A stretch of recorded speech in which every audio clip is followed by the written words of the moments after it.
get started here. I want to thank everyone for joining us today. Thank you to our panel for being here and our sponsor, B&H. So my name is Mike Morgan. I'm the board chair of APA DC, and APA's mission is to advocate, educate, and elevate the professional photographic community.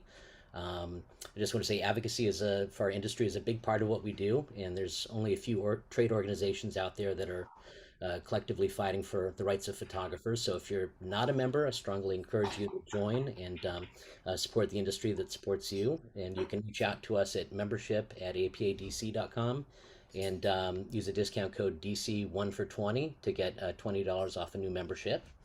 And I just quickly want to mention our next event. We have an in-person event on August 25th in DC. It's at Victoria Park at the Reach. That's the thing on the side of the Kennedy Center that they just built recently. There's a beer garden there. We're going to be announcing the recipient of our LGBTQIAP+ photography grant. It'll be a great way to meet your fellow local photographers, do some networking, and if you're not local, please come and join us and meet everybody here in DC. We're also planning a big fall event with portfolio reviews, and we've got a number of guest speakers that we're working on lining up. And yeah, I hope to see you all at future events. So we'll go ahead and get started with our program. I want to introduce our moderator and my fellow board member, Eli Meyer Kaplan. Take it away, Eli. Thank you so much for the intro, Mike.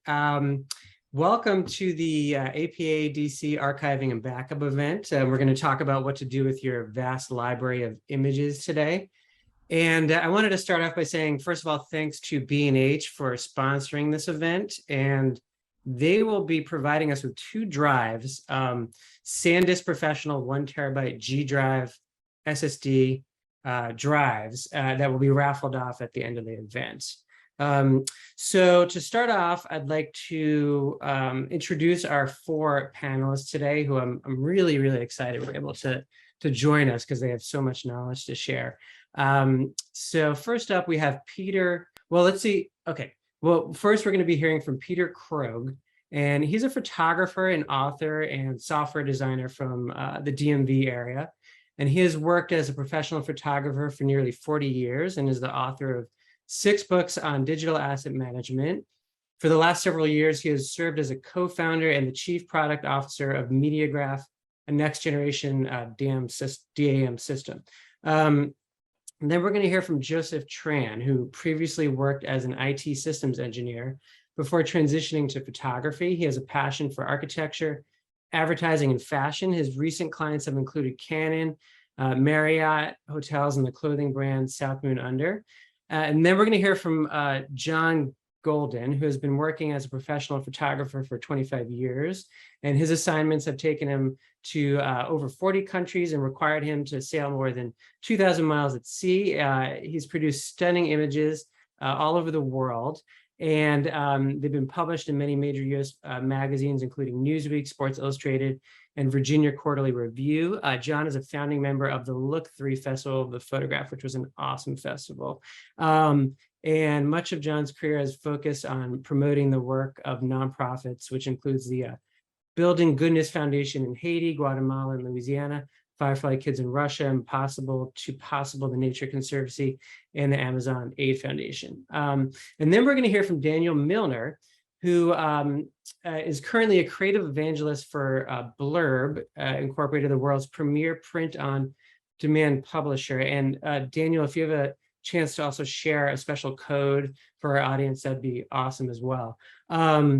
And Milnor is a former newspaper, magazine, and commercial photographer who now works primarily on long-term projects. He has self-published hundreds of titles, from the award-winning to the experimental, and is a strong believer in the inherent power of being a creative member of society. He has taught at Art Center College of Design and the Academy of Art University, and his work is in collections at several museums. Okay, great. I think those are some fantastic intros. And so let's I wanted to say also that any questions, please add them to the chat. And I think what we're going to do is we're going to try to hold them to the end unless there's something really pressing, but I will ask as many questions as I can. So let's Let's start off with Peter, who will share his presentation for us. Okay, let's share screen and choose the correct one and move to Keynote and hit play. You guys are seeing my screen? Nod yes, please. Okay, Yes. beautiful. All right, hey, thanks for having me here. It's great to reconnect with some photographers who I haven't seen in a while, and always interested in sharing information on good digital hygiene. And I'm just going to jump right into it. This is something I sometimes talk for days and days about, so taking it down to 10 minutes will be a very high level overview. Two principles though to hit at the beginning. One is that, and this came from my first book, the damn book, that the general configuration of your system is this 3-2-1. For anything that you want to keep, you should have 3 copies of the file, ideally on 2 media types. For me, that used to be hard drive and optical disk. Today, that's hard drive and cloud. And one of them should be stored offsite to protect against catastrophic loss. So as everything that I'm showing is going to be compliant with a 3-2-1 storage workflow. The other thing that I think is really important is to separate works in progress from archive files. So archive files, particularly for raw file photographers or videographers who are archiving original footage, those original objects don't change. They're always reinterpreted. So it makes the storage, backup, and restoration process significantly more simple if you can separate out archive files and treat them differently than the much harder to manage works in progress, stuff that's always changing. And I'll show you how I deal with both of those. Start with a little network topology of what I've got in my own system. My primary computer is now a new M1 MacBook, which allowed me to consolidate both the desktop and a laptop into one machine, has 2 terabytes internal, and then there's a 10 terabyte external working drive that's sitting on my desk, and I'll take SSDs with me if I need to create and back up on location. There's also my wife's computer. She runs the business. So very important. That's an old 13-inch MacBook Pro. And I have 2 scanning stations in the studio that are primarily used for camera scanning material. And both of those have smallish internal drives. And then the main storage area for me is a file server, which is an old iMac 2017, and it has connected to it a 4-bay OWC JBOD. I think there's about 21 terabytes of data on it. I'm not on location or not back at my studio right now, so I meant to check, but I didn't. So that's what I'm storing and backing up. So let's talk first about works in progress. I said that was kind of the hardest thing to do. And basically the way I have it set up is that every day automatically a program called ChronoSync copies pretty much the entire drive to an 18 terabyte external drive that's connected to my file server. And that serves as the backup for all works in progress, as the primary backup for all works in progress. When I travel, like I'm up in the mountains right now, I also have a second copy of that I can clone the main copy to and take that offsite. I think there's probably 6 or 8 terabytes of working files on that drive at the moment. In ChronoSync, I have it set up so that it copies everything on the root folder of this laptop over to the all computer backup. It's a very basic copy over, but it does do verification, which is really important because it will alert me if there are any copy errors, and that will tell me that everything copied fine and all the drives are behaving properly.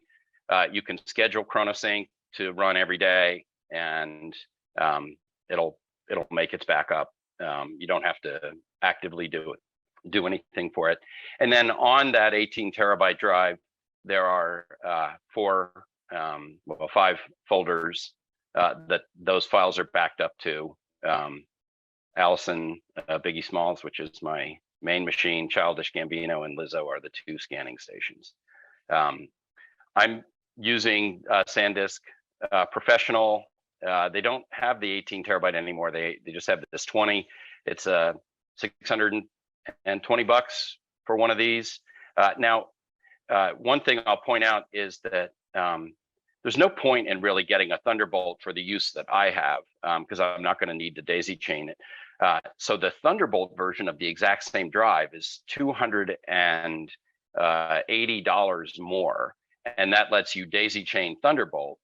But if you get it with just the USB 3, you get all the same performance for the use of a backup drive, and save $270. Now, the other thing that I'm doing to make it 321 is that I have a Backblaze subscription for each of 3 computers. That's a $70 a year subscription, continuous, works in the background, and that backs up encrypted files up to the cloud. I really like Backblaze, a great service. This is from their webpage. Now I'm using the personal backup, which I think I should probably, as a professional photographer, should be using the business backup, which would cost more. But the $70 a year, they didn't seem to mind that I put whatever 20 some terabytes up there on that $70 a year subscription. It automatically runs in the background, gives me a status in the menu bar, and from any location in the world, I can sign in and find the files that have been uploaded to Backblaze. I also have bootable clones of any important computer. That's primarily mine and my wife's. I do have it for the scanning stations, and I use Carbon Copy Cloner for that. And this gives you the ability to restore the full drive with all of your programs and configurations to save you quite a bit of time if you were to have a computer theft or drive loss, and you needed to reconfigure from scratch. So clones really, really useful. Also really useful to do before and after each system upgrade, in case you need to roll back. And then you might want to even keep a clone if you have important programs you like that stop functioning as new operating systems come out. So let's talk a little bit about archive files. It's a lot simpler. In my case, I can use single big drives in what's called a JBOD arrangement. Each drive is seen as its own independent drive, and I'm using an inexpensive USB enclosure from OWC, and each one of these drives has a job. In my case, I'm organizing it by year, month, and project, and that is truly managed by Lightroom, not by the Finder. And then those are very simply backed up to essentially a twin drive, which in my case lives on site in a drawer. And so whenever something gets added to the archive, I back it up to the on-site backup, and the off-site backup, which is just a hard drive that lives in a camera bag in my neighbor's house. But now that I've introduced Backblaze into this, I'm going to go, I believe, to this arrangement where I have a primary copy, a backup copy on hard drive, and Backblaze as my disaster recovery offsite.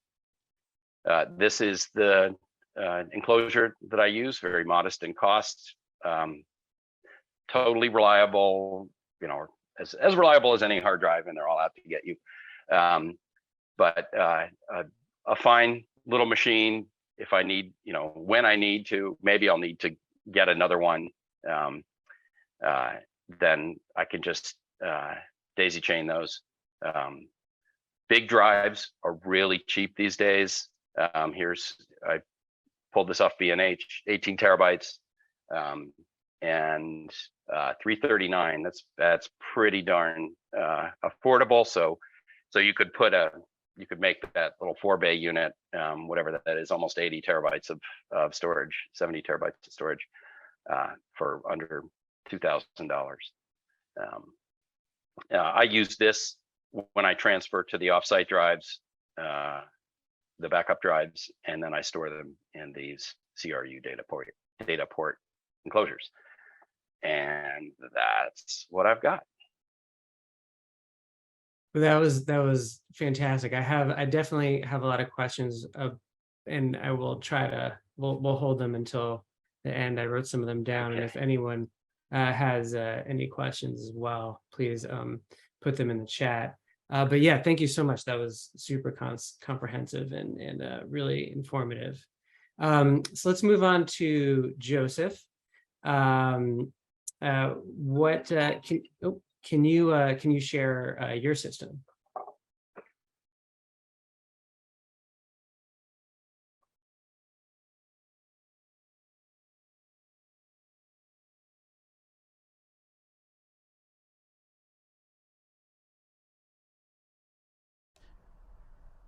Oh, Joseph, you need to unmute.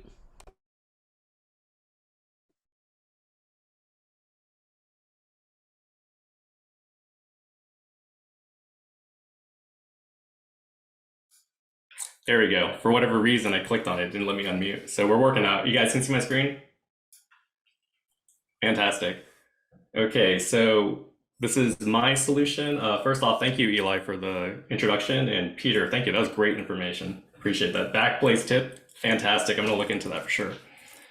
So we're going to go over my system. Eli's already done the introduction. And first thing, when I set up my backup system was kind of like a cost analysis, trying to figure out how important is your data, because you will be spending, whether that's a free solution or you're buying multiple hard drives, that cost is going to add up. So does your job depend on images that you shot 1 month ago, 1 year ago? How long does your retention period need to be? And how sensitive is your data? Are you a crime scene photographer? Do you shoot boudoir? Do you want these things unencrypted on a free service? I mean, these are types of questions I think photographers should be asking themselves. Already said, what are you willing to spend? Hundreds or thousands? Are you looking for free solutions? There are plenty of good free solutions out there if you don't need file encryption or level of security or redundancy. And so in my presentation, I'm going to go over what I use to run and manage my photo library. Most important things to me are file encryption, security, the redundancy of my data, accessibility and location, whether that's on-site or off-site, automation. I don't want to be having to run backups whenever I want it to be automated, whenever I make changes, and also disaster recovery. So this is my data workflow. It starts with importing from media cards to my primary computer system. My secondary system is a laptop, but for the sake of this presentation, I'm just going over my primary system, which is a desktop that I built.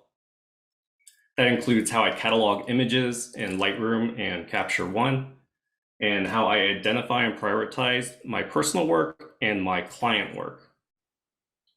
So the backup part of that is automated. I'm using a Synology network attached storage disk station, that's a NAS. And how that works, our files are copied to a redundant array of individual disks. That stands for RAID. I have mine in a RAID 1, which is a mirroring configuration. And I also have it back up my Lightroom and Capture One catalogs, which is very important for restoring. In terms of archiving, I schedule and I have a rotation plan for my data backup. In Synology, there's a application you can install on the device called Hyper Backup, and that allows me to do archival backups offsite to my cloud storage. On top of that, I do annual backups to external disks. Those are just cheap external hard drives. And with the cloud backup and the external disks, I can use that in the event of any type of disaster recovery. So first thing I did was, plan my storage, my hardware layout for my primary computer. So on the right, you can see a snapshot of my Windows 11 Explorer. I have a primary drive and a secondary scratch drive. Those are both NVMe drives. They're very fast. And then for my storage drive, which I keep all my client work and my personal work, that's just a standard hard disk. So really it comes down to how much disk space do you need? Like on my main workstation, I have an 8 terabyte drive for files I keep on my computer. And then in my NAS, I have 16 terabytes, and that's 2 16 terabyte drives. And those are mirroring each other, so those duplicate copies of all the files. So the next thing is when I'm doing importing, I have to kind of like plan out how my folder structure is. And so you can see I have a snapshot of my folder structure in Windows Explorer. I have a client work, personal work, and laid out by the year. And so whenever I'm importing new work, I make sure that whether that's in Lightroom or in Capture One, that the import is going into the proper directory structure. That's very important just for, just first off to stay organized, but also because I target folders for different types of backups. So you can see the next step would be when I'm importing to for say my Lightroom catalog, I make sure I specify exactly, is that client work that I shot? What year was it? What date was it? That just keeps things nice and tidy so that when you ever have to do a retrieval or recovery, it is literally just copy and paste the folder structure over. So for backing up data, like I said, identifying what's critical and non-critical is important because you don't really need to back up things that you don't care about. And so things that you don't care about should go in their own folder. Don't put them mixed in with your work folder because then it just makes searching and cataloging more difficult. It should be separated. Now for my client work, it's backed up using Synology Drive Client.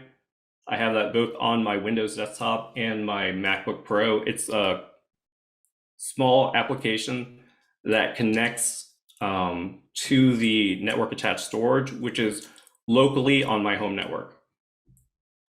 So once I've imported the data, not only does the data, it's still sitting on my media cards, but it's also on the local hard disk on my primary computer.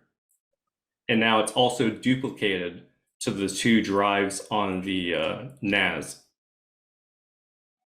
So in Lightroom Classic and Capture One Pro, the catalogs are identified as critical, backed up to the system. That's all automatic once you target it using the Drive Client, which you can see a snapshot on the right.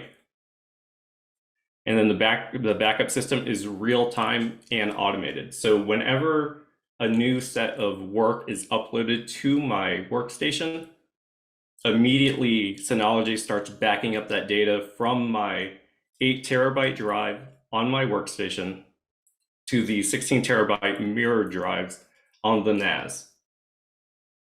Okay, so everything is automated. It's very user-friendly. It's easy to set up. And once you set it up, you really don't have to worry about it. So the next step for me would be archiving data. So now that I don't necessarily need to archive my personal work. If I do, I put it on an external drive. That's what I do now. But I don't back it up to my cloud storage. I just keep it on hard drives that I either leave at home or leave at my friend's house or my parents' place, something like that. You can figure out where that goes for you, depending on what your level of recovery is and how important and sensitive the data is. But for right now, my client work is backed up to the NAS, which is in my home network. And then it's archived off-site to the cloud, which I use Google Drive. And to do that in Synology on the device itself, you can actually set up a application called Hyper Backup, which you can set a schedule. It doesn't do it automatically. I'm sorry, what I mean by that is it doesn't do it the moment that files are loaded. I have it on schedule that every night around like 11 p.m., it will automatically archive whatever has changed from the day before. And that's relatively easy setup. And I have it set up so that I can, in the event that, you know, my main computer crashes or anything of that sort, or my laptop is stolen, I would have the files not only on the NAS, which is at home, but I would also have it on the cloud on Google Drive. So, and then also, like I said, every year, at the end of the year, I'll take that folder. Let's say, you know, I finish this year, I'll have a folder called Client Work 2022. I'll back up just that folder to its own hard drive. And that will be just, you know, any hard drive. It could be like a cheap Western Digital drive. Doesn't have to be their NAS specific drives because those are a little bit more costly. And you really want to spend that money on your NAS if that's something you decide to implement. You always want to get like the higher end NAS drives. I'm currently using the Western Digital Pro NAS drives. So at any given time, my images are stored on my primary workstation, the local network, which is connected to my Fios router at home, and offsite on Google Drive. My annual backups, which is another level of redundancy, goes to external disks. I use whatever I have around, you know, just disks that are, I don't necessarily need to use new disks, but just whatever disks I have lying around. And you can do that two ways. You can actually attach the drive, the external drive to your primary workstation, which is what I would recommend because you haven't duplicated it multiple times and it's just a cleaner copy of the digital file. Or you can connect it to the back of the Synology NAS itself. It has a USB port and you could run your data from the already copied copies to your external drive. And from there, image recovery is really as simple for me as a copy and paste from the NAS or from my external drives back to my computer or a new computer in the event that, you know, there's a fire in the house or there's any of your items are stolen. All of my client work is there.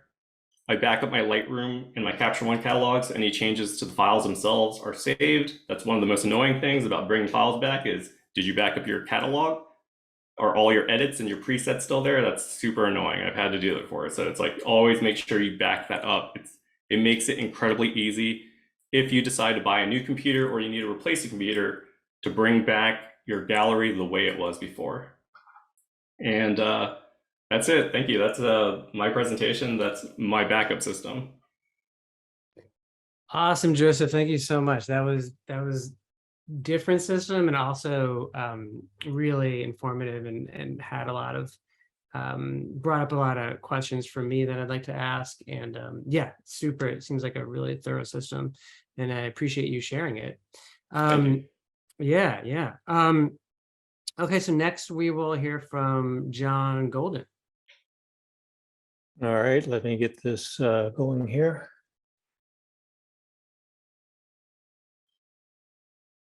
So one of the things that, first off, let me say I agree with everything that's been said so far. I've been doing the 3-2-1 that Peter stresses to everybody, and I do some little different things, but one of the things that I wanted to share with you was the method that I use to make sure that I don't ever get duplicate copies. So in 2005, I was, and up through now, I've been assisting Mike Nichols from Geographic.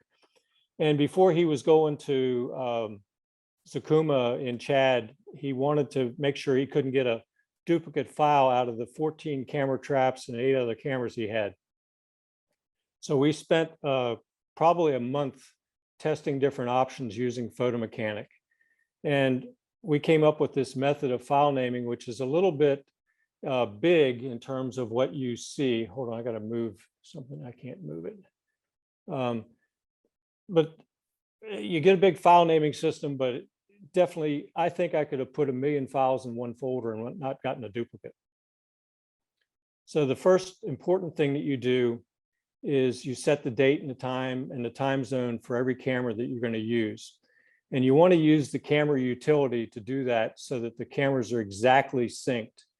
That means that you can put in the folder all of these multiple cameras, and they will be viewed file name in the order that you shot. So if you have 3 cameras around your neck and you shoot 3 different pictures, they will be in the order that you shot them when you're looking through your Lightroom catalog. I just find that this is important because I always use multiple cameras on these shoots. And so I set the date and the time is the starting point. You can also set the owner name in the camera and use that metadata to identify the cameras. In Nick's case, we had to find a camera trap that had a light leak, and it had camera 14 or whatever in it. And then we were able to physically find camera 14 and take it out.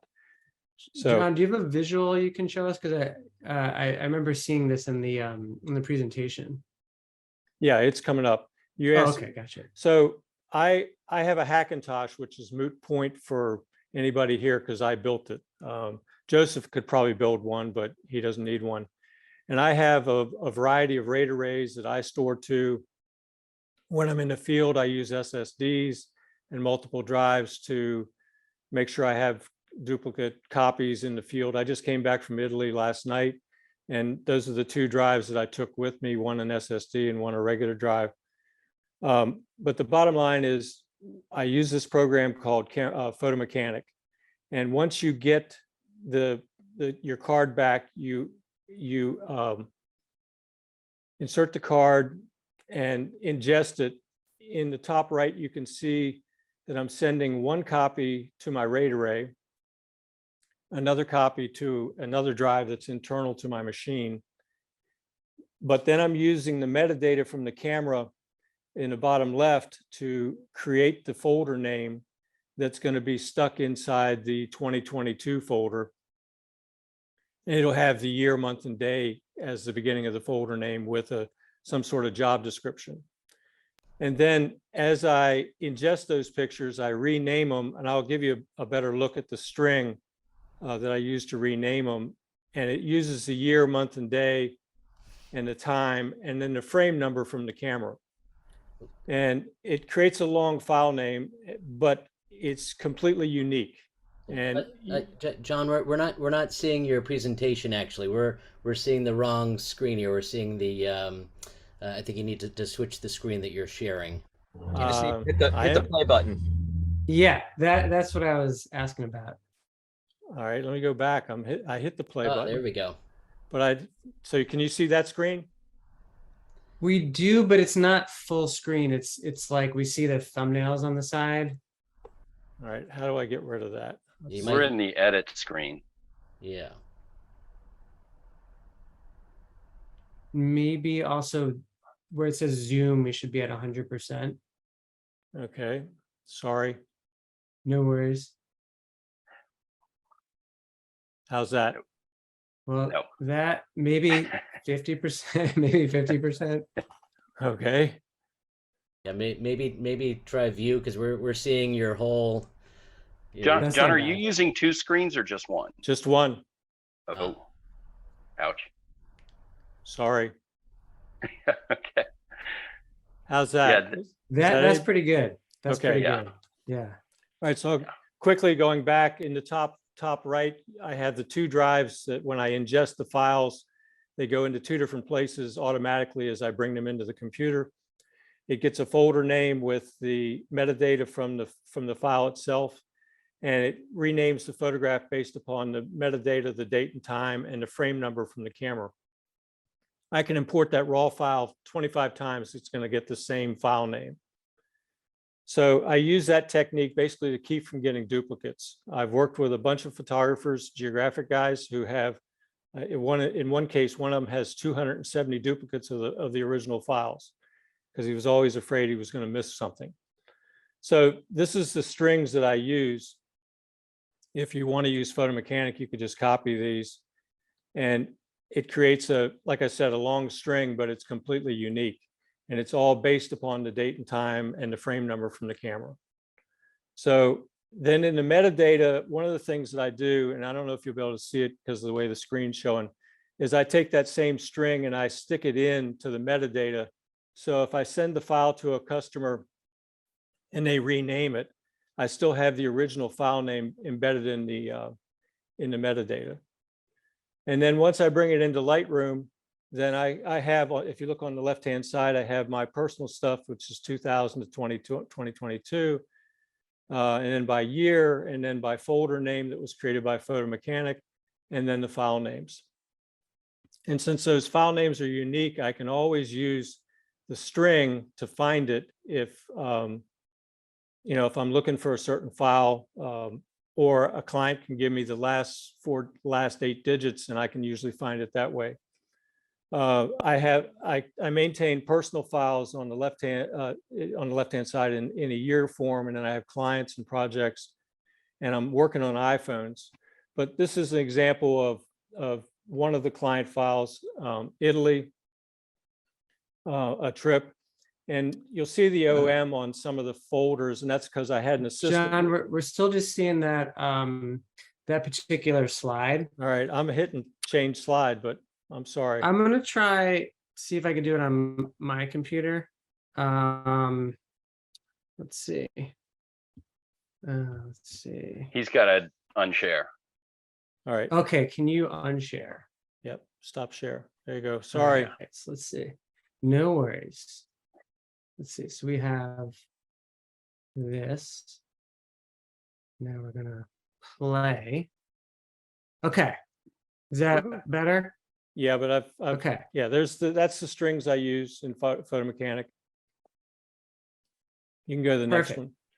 The Okay. next one's just showing you at the bottom that's highlighted. That's where I embed the same file name in the metadata of the particular photograph. So it always carries its original name from ingest time as it travels around to clients and back. Next slide. This is just an example of my personal area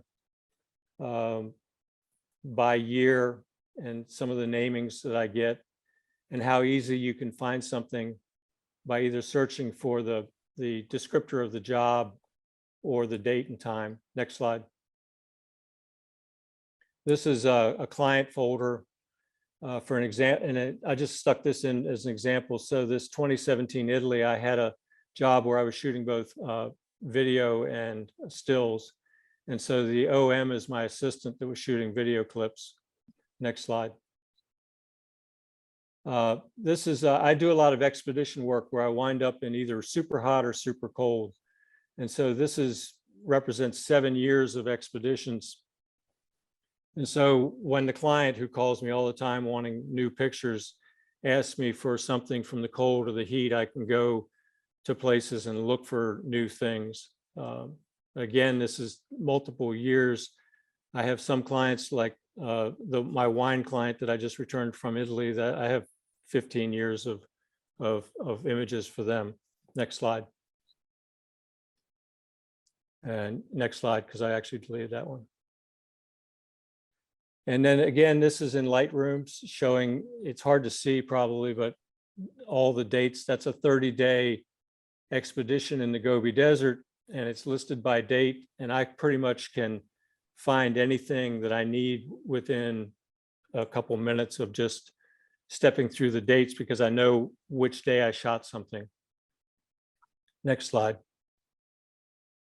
And I'm working on a system to do iPhones, because I'm increasingly, especially on expeditions, using the iPhone to do video, because I can keep the phone warm, and I can keep extra batteries for the iPhone more than I can for the cameras. It's still a work in progress to try to get it easy into this file system, but I'm working on it. But that's basically, I agree with all the stuff that Peter and Joseph have done on this 3-2-1 of backing up and archiving. I take my files from the RAID array and put them on a hard drive. The one drive that's inside the machine that I've duplicated to goes to my mom's house, and that's pretty much it. Awesome. Thank you so much. thanks so much for sharing. And yeah, that's a totally different, like when you're dealing with that many cameras, it's a totally different ballgame. Okay, so Daniel, looking forward to hearing what you have to share. Yeah, let me get my screen going here and tell me if you can see this. We're good? Yeah, I think my role here is to dumb down this presentation because number one, thank you to APA for having me, but also I'm so blown away by my fellow panelists because I'm representative of the last kid to get picked in kickball. I think the reason I'm here and the reason why when Eli reached out about this, I was so excited about it is that I have a decent system, but I have a system that's nowhere near the rest of the people on this panel. And I think I'm representative of a lot of people. In fact, I know I am because in my role at Blurb, I run into creatives in all size, flavor, and shape. And I am always asking about archiving and backup. And what I get most of the time are terrifying answers in return. So let me just walk you through my system, which I think is really basic. And it's, I would describe it in the Bruce Lee term of my style as the art of fighting without fighting. So I'm kind of fighting the archiving battle, but I still have a lot ways to go. So historically, for me, the bulk of my career, I shot film. And I was a very early proponent of digital photography. I started shooting assignments with digital in 1997, and I was fully digital for a few years. I sort of fell out of love with it, and I went back to film. So for me, film was the ultimate archive because it was so fast and so simple and so easy to hold over time. If I'm in my studio, any film image I've ever made, I can have in my hands in less than 5 minutes and in the scanner and out. It's when I get on the road and I'm not having access to my entire archive where things come in to become a problem. And I still shoot film whenever I can, but I also use a lot of digital, and I'm shooting not just for myself, but I'm also creating a lot of work for Blurb as well. So currently, primarily digital in the field. I'm using a lot of obviously compact flash cards, SD cards. To me, I use the SanDisk amongst many others. It's a pretty simple setup when I'm in the field, whether I'm shooting for myself or shooting for Blurb. My field kit is a couple of SSD portable drives. I just came back from teaching a workshop in Albania. I have 2 of these with me at all times. Everything, the minute I'm back to location, everything is downloaded and backed up. This also has my image database from that trip, but it also has my Lightroom catalogs as well. And everything is in double redundant form. In the studio, I've got a ton of these G drives that are sort of what I would call my middle ground. These go from, often I'll take what's on those SSDs, go onto these hard drives to have extra copies just as assurance as I'm just back from a trip. And then the please, oh God, don't fail studio setup that I have. I light candles. I talk very nicely to it. We have an ongoing dialogue. Please don't fail me. Actually, I have to thank Peter for connecting me with the OWC brands. And I have a similar setup to Peter, only in the sense that it's a 4-bay drive. I use 10 terabyte drives. I do not have this set up as a RAID system. I use individual drives, and then I have a closet full of additional drives. And when I'm done with my presentation and I get to ask some questions, they are pertaining to a lot of this because I have what I consider a pretty sizable amount of data. And so where I go from here is the part of the solution I don't have. Backblaze is definitely on my radar. I've been thinking about that for a long time. I just don't know exactly how to do that. And I don't know exactly the specific work I want to put on there, because when you're looking at somewhere between 50 and 75 terabytes, it gets pretty expensive, and I'm not exactly sure how to do that. And again, 40 terabytes that are in there. And then I do have a myriad of other drives that have already filled that are in my closet that I can swap in and out when I need those. And that's what they look like. There's an action shot of them in action right there.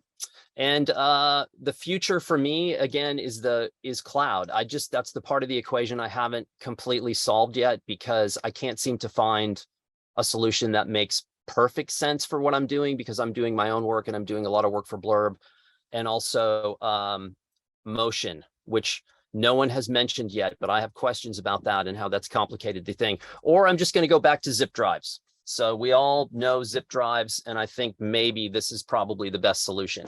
So that's where I'm at right now. Awesome, man. That was super accessible, and yeah, I'm on a similar page. So Daniel, I know you have some really pertinent questions to ask. I'd love I do. love to hear them. Oh yeah. So I have at least 19, 20 questions, but I'll try to control myself. This could be for any of the panelists, but Joseph, I may aim this one at you just for fun, which is the system that you showed, the system that Peter showed, the system that John showed. These, in my opinion, incredible systems that you have. Complex. There's hardware involved, software involved. Is the cost of the archiving, are photographers passing this on to the clients? Because if you're sitting there archiving for clients, like for me, for example, I work for Blurb, I'm holding all this stuff. Blurb isn't necessarily reaching out and saying, hey, we'd love to pay for all your archiving costs, because we know that some of that work is ours. So is that being passed on? Is that in the dialogue with clients in terms of who's paying for all this? Mike, are you able to unmute Joseph? I'm trying. That's a really good question. That's why, like, when you develop your backup system, you can't really just have an unlimited budget. Like, you have to figure out what is your income, how much do you spend to your business, how much storage do you need, how much does that cost to store it. I just went on the Backblaze website. I'm like, I can't believe that's $70. I need to check out. Is that for real? Like, is it $70? That's ridiculous. Because if you go to like anywhere else, like for example, if I were to back up, to answer your question, Daniel, if I were to back up, I think it's like 5 terabytes a year to cloud. With Synology, if you go to their Synology C2 storage, which is a cloud storage, which would connect to the device that I use, I think the cost is something like $50 per terabyte. So you're spending $250 per year to back up your data. For the type of work that I do, I may not put that as like a line item on an invoice, but I absolutely put that cost into any quotes that I send out, because I need to know, because the backup system and the storage is ridiculously expensive. I mean, Backblaze might change that, and I will absolutely do some research on Backblaze, but I don't know if Backblaze will actually connect to the device that I use. I actually just opened up my Synology OS to see if Backblaze is an option. I need to do a little bit more research on that. But maybe that's why, like, maybe I'll find out a way to get around that. But I think that's something that, I mean, I personally do it. I personally have to make sure that my costs are covered, whatever my storage solutions are covered. I'm sure a lot of photographers out there are using like web galleries and preview galleries, and that costs money too. To have, your files up on like PixieSet or whatever it is that you use, you absolutely need to put that into your pricing. And you have to say, like, in your quote or your whatever proposal, that you'll keep this data for X amount of time. And if they want that time to go past whatever your default is, like, let's say you want it for 2 years, then I would absolutely, charge that extra, however much it costs to have that on the cloud for 2 more years. Okay. Thank you for that. So John, I'm going to aim this one at you. And the reason I'm aiming this one at you, no reason in particular, but the reason I wanted this question in here is I have a YouTube channel, and because I'm a glutton and I love YouTube troll comments, that's one of my favorite things in the world. But I talk a lot about archiving on this channel. And about a month ago, I got 2 image requests from shoots I did 8 years ago.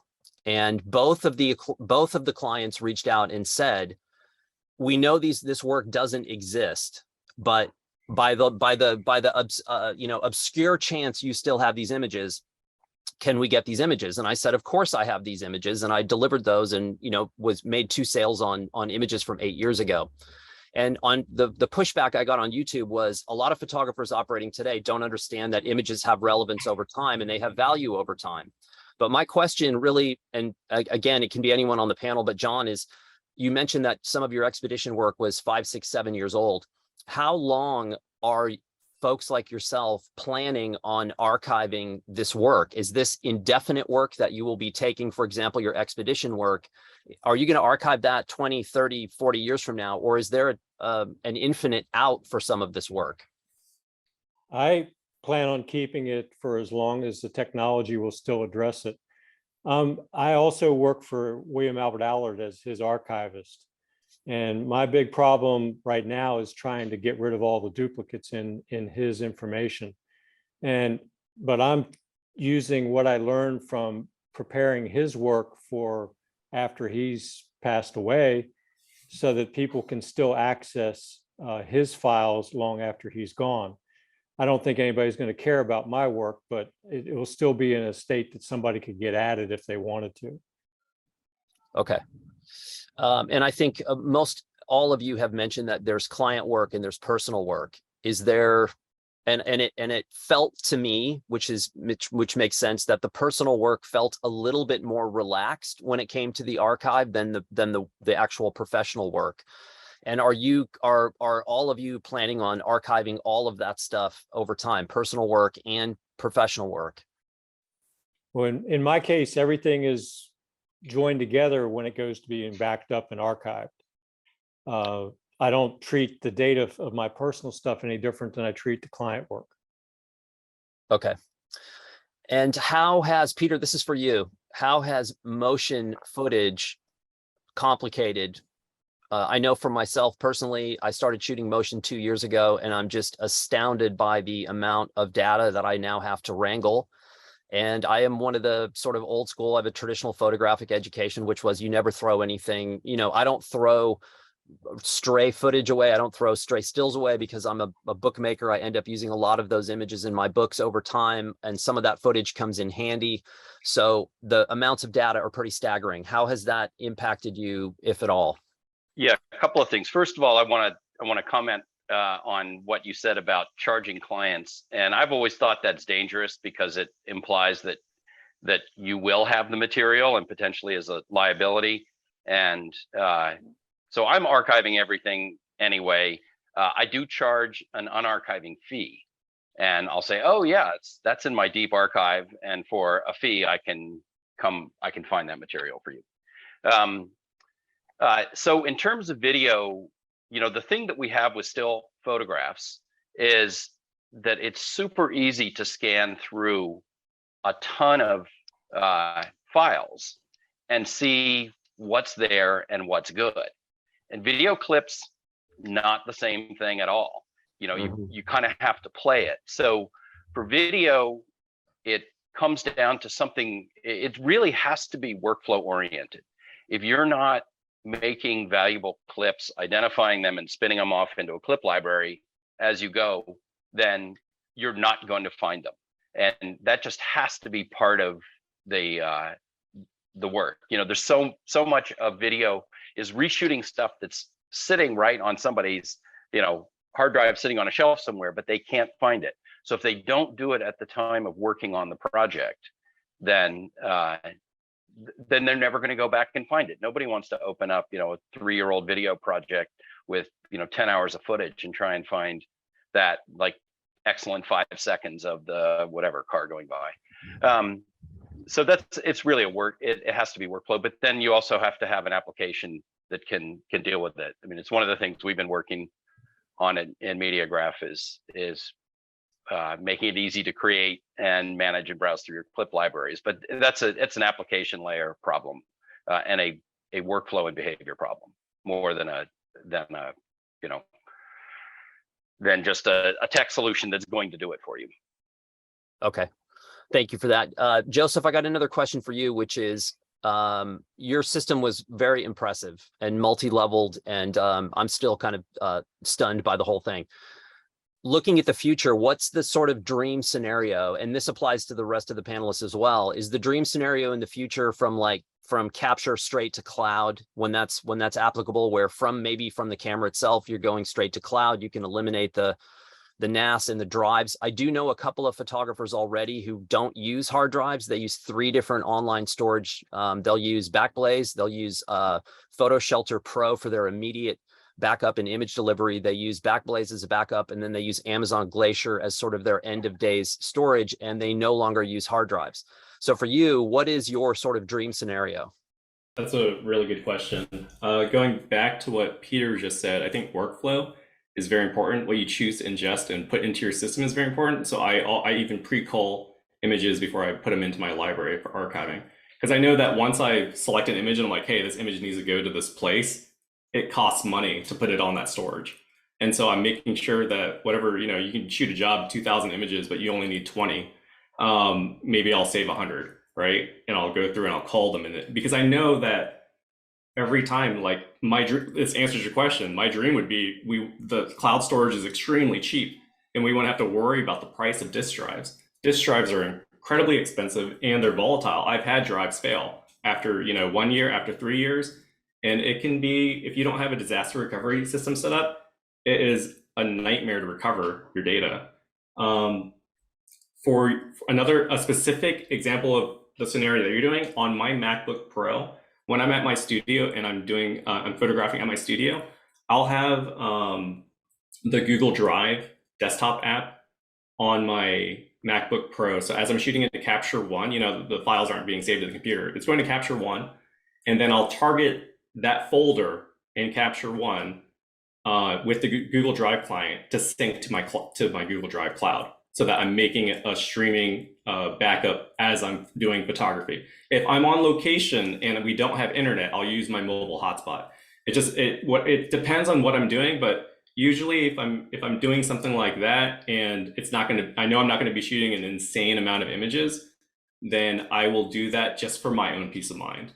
Like, it's just, for whatever reason, I'm like, I have an IT background, so like backing up your data is very important. So it's like wherever I go, I make sure that there is a system in place for that. I didn't mention it in my presentation, but I do that. So that's like a perfect scenario. Yes, I have, daydreams of camera to cloud and like Peter coming by and saying, wow, Dan, you're so together. You have your system already done. All right, last question from me. John, what file types are you archiving? I'm archiving the raw files from the camera. I'm archiving any TIFFs that have been adjusted for the client. I archive the Lightroom catalogs. I archive video clips, and one of the things I do is I'm actually a editor and producer on a 51-minute documentary. That's what that one client RAID array is. And so I'm archiving all that footage as well as the permutations of that in different languages. And one thing on your cloud thing, Peter, I love this Backblaze idea. But when I go on expeditions, I'm sometimes 30 days in the middle of nowhere where I only have satellite connection. And so that's not an option. And sometimes I'm in conditions where I'm minus 40 degrees. So I'm using SSDs and I'm having to make sure I have enough batteries to do just the basic work of taking pictures. So, but I archive pretty much everything that I shoot, and I keep all the permutations and the derivations, and they get archived independently of the raw files. Okay, I lied. Almost last question. And this is to Peter and Joseph, but just super short answers.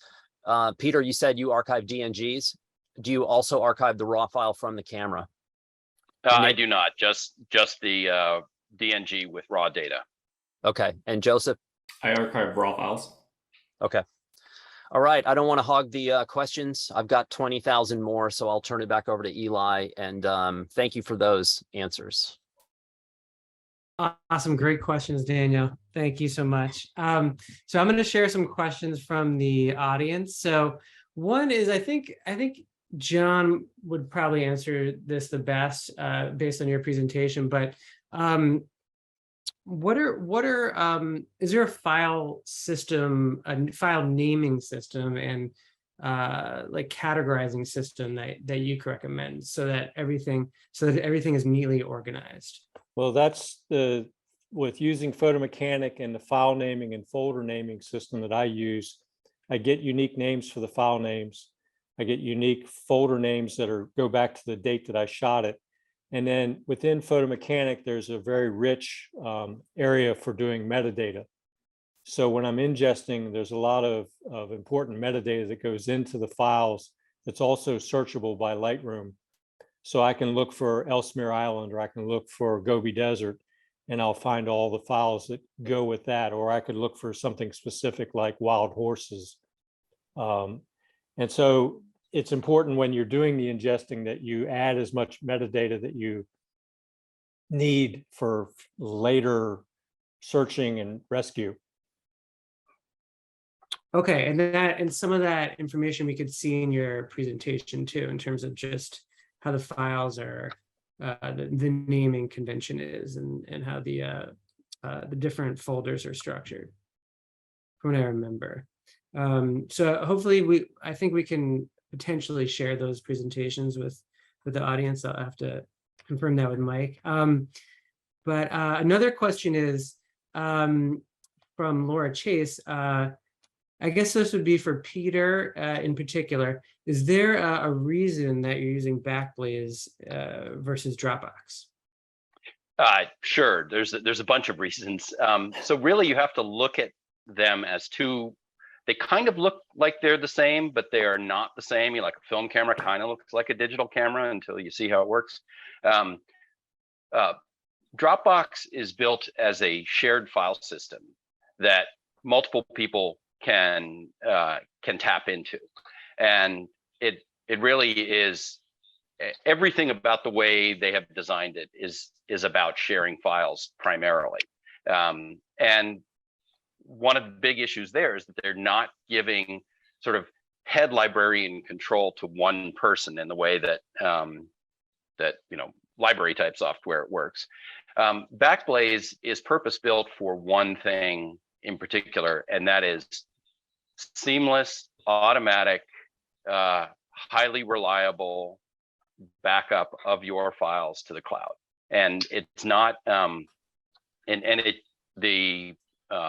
the application itself, when you install the software, you just tell it to go and it goes, and it works in the background. The only time I'm ever doing any manual adjustment is when I'm generating a lot of material and I'm syncing my computer by tethering to my phone, because it can use up a lot of data that way. Other than that, I just let it run. And I've set my kids up with it. They do not run backups. And when my daughter dumped a pitcher of water on her laptop, and called me in a panic, I was able to go retrieve her paper that was due that next morning from the cloud. There's no way in the world she would have run backups. So that's one of the things I really like about it. And I should also mention, because Dan said it, to reinforce that if you're a PhotoShelter Pro subscriber, you get unlimited storage on PhotoShelter. So if you have a 40 terabyte archive and you're at the whatever $700 a year PhotoShelter Pro account, you can push all 40 terabytes up to PhotoShelter. So that, for anybody who happens to already be a PhotoShelter customer, that's a pretty great benefit of using that service. Backblaze also, it encrypts every file before it sends it up. It also does some really smart stuff. It runs checksums on each file, and it will not upload a file that's already been uploaded. So it does a checksum, gives you a total bit for bit snapshot, fingerprint of the file, and if it finds that fingerprint anywhere else, it knows that exact file is already up in the cloud, and it doesn't have to do it, which saves bandwidth, saves them a lot of money, but it also makes it go a lot faster. And what do you use for viewing the archive? I'm a Lightroom user. Okay. And yeah. Okay. Although I will say there's another thing in all of this that's an important distinction, I believe, for people to think about, and that's the difference between an archive copy and an access copy. And you see this a lot in museum world. They talk about the preservation copy or the archive copy as being this, the best quality version of something, whereas the access copy often has to be, if it's a photo, it could be a 16-bit Krogh photo TIFF, but the vast majority of access is going to be an 8-bit JPEG, possibly even with a little compression on it. And as you think about, cloud is becoming ever more important in how we share our files. And so as that whole part of it's a whole separate discussion, but how do you make those files available over the web for people to make use of? Photo Shelter is a great one for portfolio and job delivery. It's the kind of thing we're building, not for individual photographers, but yeah, it's a super important part of it, and it typically doesn't have to be the preservation or archive copy, and can be an access copy. Someone is asking, Michael Larson's asking if you, Peter, if you still use buckets. I went to year buckets, year-based buckets in DAM Book 2, 2009. So I have my old size limited buckets. I didn't go back and reconfigure them. Those still live on the archive drive. But now it's just all the files from a year are grouped together, year-month project. Okay. I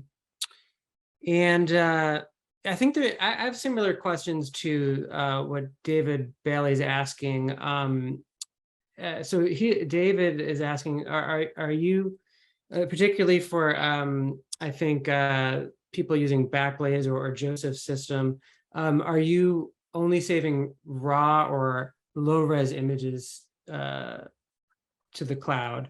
Quite frankly, like, are you saving everything, or is it just selects? I mean, like, even outtakes, like how much is being uploaded? I guess, how about Joseph? Let's let you answer that. So I saw another question earlier, which is kind of in the same ballpark. Someone asked, when I import my files to my computer, and let's say I've imported 500 images, but I go through it and I call it like 2 times, and let's say we're down to 150. If I had my Synology system running continuous sync, all 500 images are already on the RAID array. And if I delete the files from my internal drive, those 500 images stay on the RAID array. It's already backed up. I would have to go log into the RAID array or do a network attached drive. You can map a drive to your computer. I can go in and delete those files if I wanted to. So in terms of backing up, that's raw.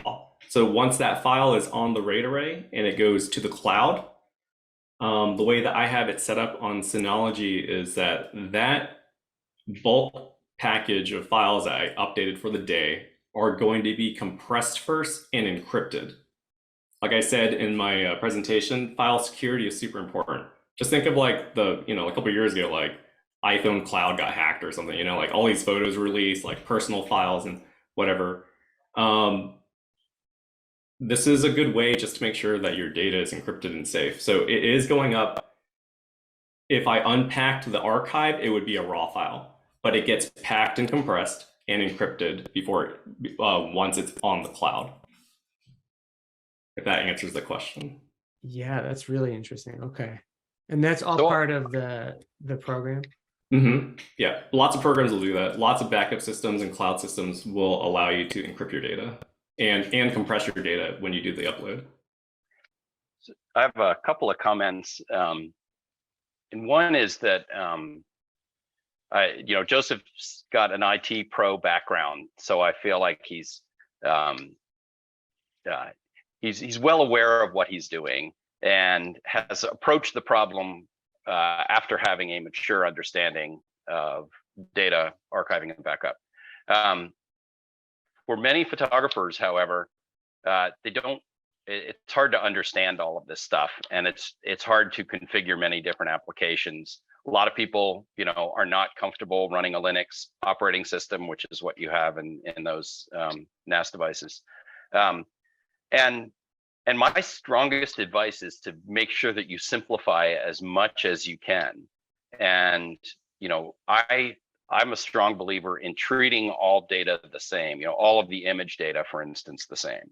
And so I don't distinguish between personal and professional work in what goes into my storage, because I just want those operations to put it in its permanent home and to back it up to be something that I can do, after a couple of beers even. I don't want to be making any, just kidding, no drinking when backing up files. But I don't want to have to make decisions about what's important to me when I'm doing bulk data preservation of, tens of terabytes. I want it to be a really simple operation. And that's why I treat everything the same and use as few processes as possible and as simple a structure as possible. Yeah, that's really good advice. Okay, we had another question earlier. Oh, well, oh yeah, Cameron Davidson has a question about film, which maybe John, you might be able to answer this well. How are people scanning film? If so, what is the suggested file size for 35mm slides? You have to unmute yourself. I actually think Peter's got a better grasp on this, because I know that I called him up about that same topic. And it's a moving target too right now, because my experience is that my slides that I have, and I've got file cabinets full, even once you scan them, they're pretty useless. Yeah, I'll say to go back to Cameron's actual question, we've gotten to the point where the digital cameras probably most everybody is using here, 35mm format digital, things that look like 35mm cameras, whatever, have far more information than any 35mm film. And I would say they have as much usable information as you can get out of medium format films. So scan with cameras. That's what everybody's doing. If you go to, the Museum of Modern Art, the Library of Congress, it's all camera-based scanning. And certainly for 35 stuff, you can, it's hard to get any usable information once you get above about 35 megapixels. And now it's so easy to find, 50 and 60 megapixel cameras that those are the ways to scan that. And it's probably, I would suggest it's the way to scan medium format as well. If you have some stuff that you want to enlarge to, 20, 30 feet, maybe you want it drum scanned or scanned with 150 megapixel phase one, but it's going to be overkill for most of the archives. And so, yeah, you shoot it with a 35, the best one you got at hand that you can put in service for that job. Okay, great.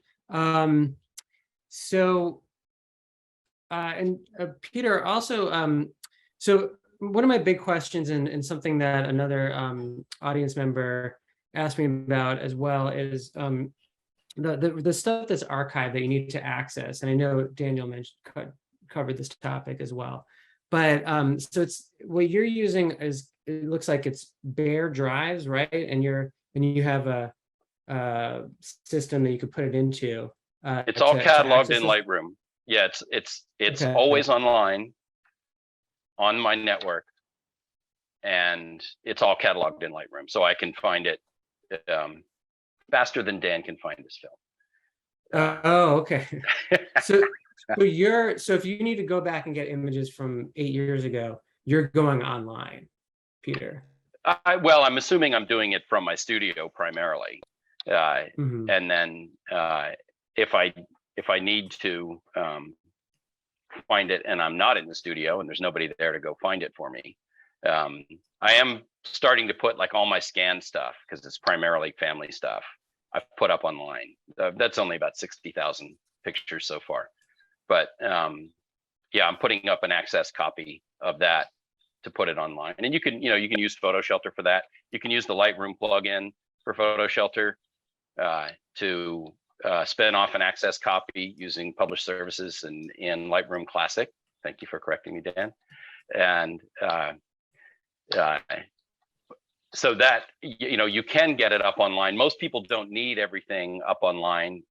Most of my old jobs are still sitting on my Photo Shelter account, and so I can find it that way.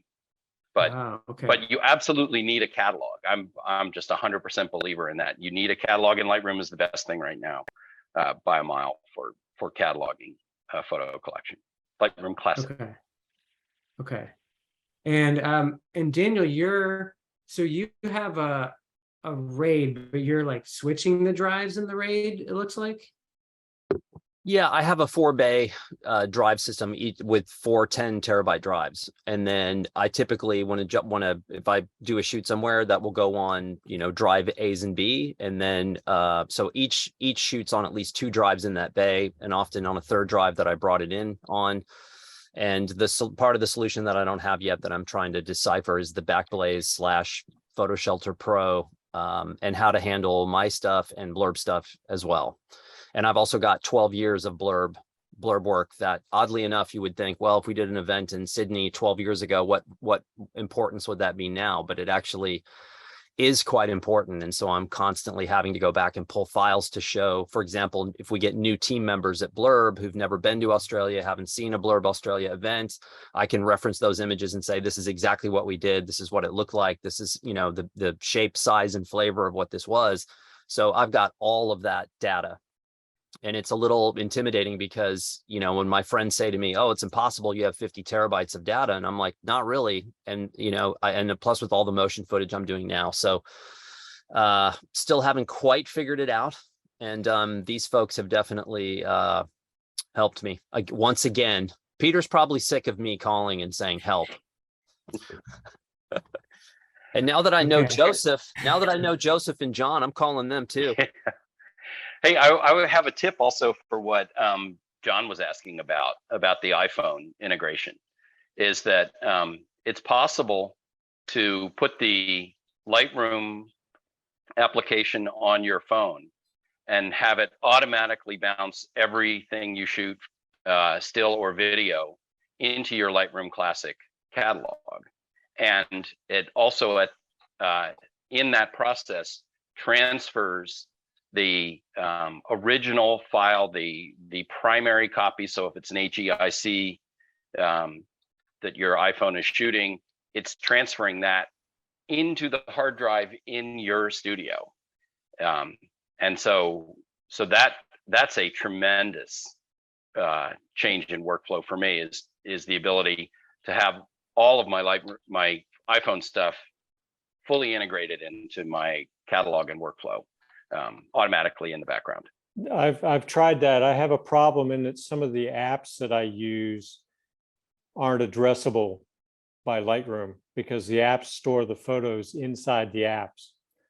But that could be a problem. Yeah. So I have an app that lets me dump all the storage on the phone into one folder, and I can get everything out of the apps at the same time.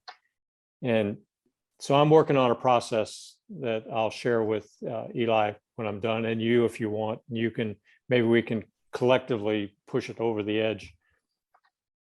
Sure. So a question I was asked earlier,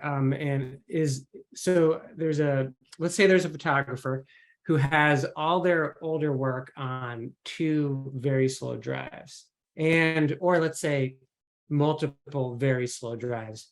What would you recommend this photographer does to upgrade that system? Well, this could be for let's say Peter and Joseph. So quickly, if you have stuff on old drives, smaller drives, you got to get it off, consolidate it onto big drives. They've gotten more reliable. They've gotten a heck of a lot faster. It's much easier to manage a small number of big drives than a large number of small drives. And you're much less likely to have a failure. And it's a lot easier to keep it backed up. So if you've got a bunch of old stuff sitting on drives, now is the time, to get it off before the drive fails. Ideally, you'd use a verified transfer, something like ChronoSync, which actually does a bit for bit compare of the source and the destination to make sure that there was no error in transfer that'll alert you to a failing drive. On the dpbestflow.org website, there's some description of how that works. But that's a super important thing. Drives as of about when they hit 14 terabytes, they started to get multiple read heads inside them, so they can have twice the throughput of older drives. In addition to the fact that there's larger areal density means the drive doesn't have to spin as far to read each individual bit. So the larger drives are significantly faster, and they are more reliable. So and they're pretty inexpensive. 18 terabytes for $330. That's a lot of film. Yeah, those are really good tip about that drive. Yeah, so someone asked earlier, for this one's for Joseph, why do you use a RAID 1 system as opposed to a RAID 5 system? That's really just for cost, because with RAID 1, you're mirroring the drive. So they're like, you have two drives, like in my Synology, I have two drives in the system. If you were to use RAID 5, you would need more than two drives. And what RAID 5 would give you is a little bit of extra protection. It's like a parity check. For your average user, you don't really need it. I think RAID 1 is enough. And if you're archiving or backing that up to the cloud, then you have disaster recovery as well. So you have relatively fast access at home on your NAS or your local network at home. And then you have, with the NAS or a lot of the systems now, inside the system itself, you can set it up to back up to, like, Amazon or Google Drive or whatever it is that you have. It's really not that difficult to set up these days. They've made everything very user-friendly. The menus are really intuitive. And so if some people are hearing some of this and they're really confused about the technology, it's been dumbed down. It's significantly easier to implement these things now than it was like 5 or 10 years ago. Okay. This is for all the panelists. Do you archive model and property releases with shoots, or do you archive that separately? I'll go ahead and answer this. I think when you set up any system, whether that's, whatever these systems are, you can target the folders on your computer that get backed up. So everything that I've set up, it's not specific to photography. It's just my process and my workflow to how I back up my photos. But I use the same system to back up important documents, tax documents, anything like that, personal items, whatever it is that I need. It all gets backed up in a similar fashion. It's just separated by folder or directory structure. So let's say you have a bunch of contracts or release forms or anything like that. You probably have a folder for it on your computer. You can target the system to just back up that folder of whatever important documents you have. And that all lives on the same system. It's getting all the same protection. And if you decide to choose to also archive that offsite to like a cloud, then you can set up the system to do that. So don't think that the system that I demonstrated or anyone else demonstrated here is specific to raw files and DNG files. It is really just data in general.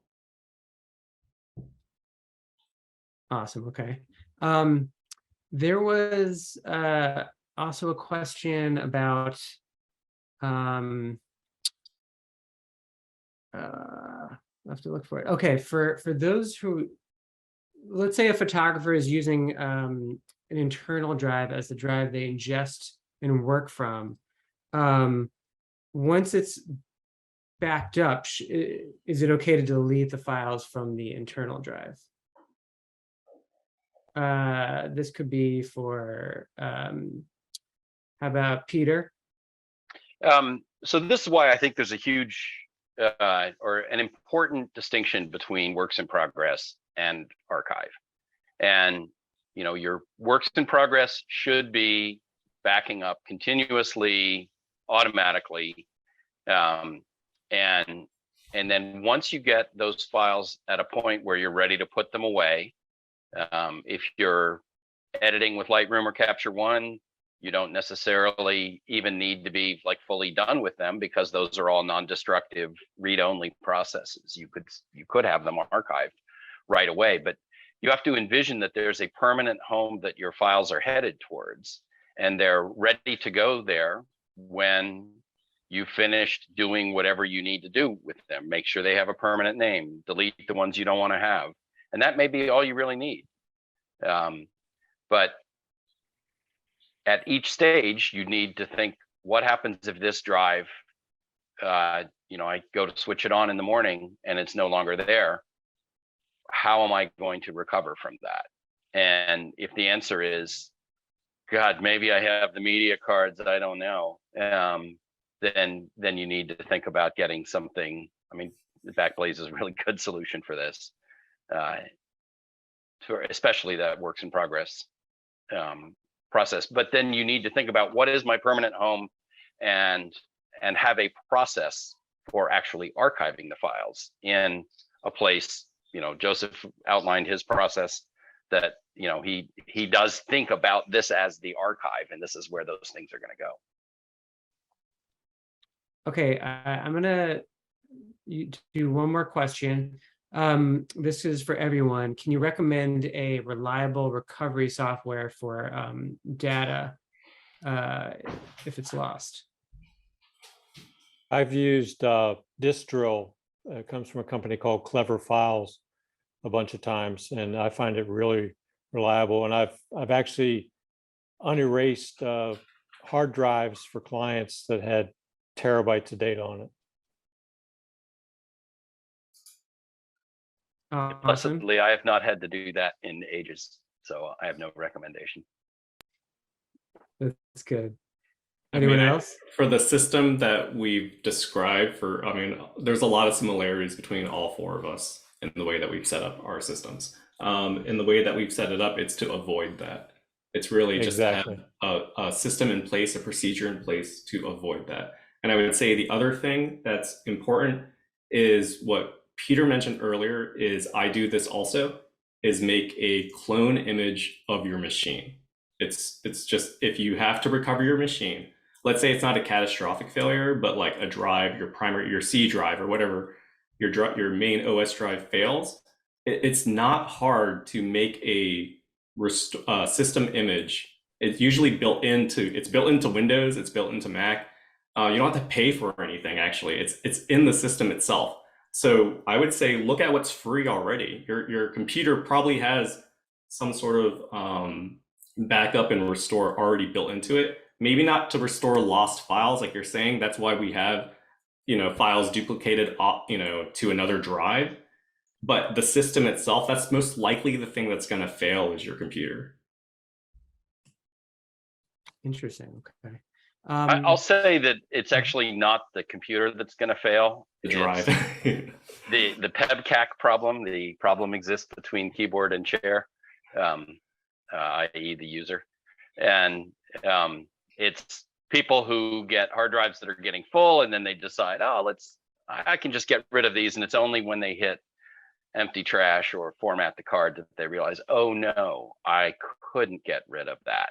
So human error is the biggest. I think that's the biggest problem, and a lot of times it's caused by running out of space. So make sure you have plenty of room.